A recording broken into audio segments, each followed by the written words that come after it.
you and Tupac were really close. Mm-hmm. That was my dog. I remember there was this one interview that he did where he said that, you know, he was talking about the shooting situation and kind of what he felt that Biggie wasn't helping him with that situation. And he compared it to a situation that you were in LA, and he helped, you know, kind of fix that. Do you know what I'm talking about? Mm-hmm. Yeah. It's like we do, you gotta realize a lot of times in the game or in the streets, you gotta have the right people in your corner to have sit downs with certain people. Cause it ain't just gonna go away if you just be like, well, nah, I'll avoid somebody or whatever.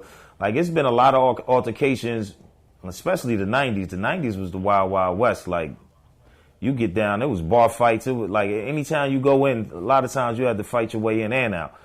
So a lot of times we done ran into real live people and then had to have sit downs. I've been at the front end of sitting down and putting homies together. Pac has a whole line of our soldiers. So definitely, we have instances where we had to have real gangster sit downs. I mean, it basically was a brawl, a barroom brawl type thing that went on, and there was some gangsters, gangbangers that was involved with it, and wasn't after us, but they was just in there to trip at the night. But it was words out like we were talking and all this. So we had to sit down. We had to go in the middle of Compton and have a sit down with the homies. And that's just what we did. And squashed it. Yeah, we had a couple of meetings. Because we had to hit different levels of realness, you know what I mean? The way we do. We had different colleagues. It wasn't just one person that come. We had different homies, real live homies, that was going to make sure every level of everyone knew that it wasn't nothing popping off. It was all good and everything was gravy. Part of that same conversation, you know, Pac felt that, you know, Biggie didn't really have his back like a friend was supposed to. I mean, how did you feel, you know, being in a similar situation with Pac and being, you know what I mean, in that same story? How did you feel, you know, about that at the time? I mean, when you in the game, you got to realize everybody is not even in tune or in touch to talk to certain people. I think Pac gave Biggie a little bit more street cred, like as far as, you know, Biggie was a great entertainer, but he wasn't the one that was in the streets calling shots like that. You know what I mean? He had a lot of, it's like, we got a lot of entourages, a lot of people through the years, but it's like, wasn't nobody in our entourages calling the shots on what we was doing. You know what I mean? Everybody knew it was a unit and everything else, but a lot of times you had kids around you don't know, and you might be intimidated by them yourself, or you can't talk to them. They end up doing something that's looking like you withholding information or keeping the codes. But if you got a homie, you supposed to always let your homie know, you know what? These dudes, watch them, don't be around. Or if it's somebody around that I don't trust, or usually, I mean, I don't be around people like that, but if I'm knowing my people's going to be around, I'll let them know beforehand. That ain't the party you need to be at. That ain't a studio session. That ain't an individual you need to be around. I know this dude from around the way. Stay clear. That's what you do.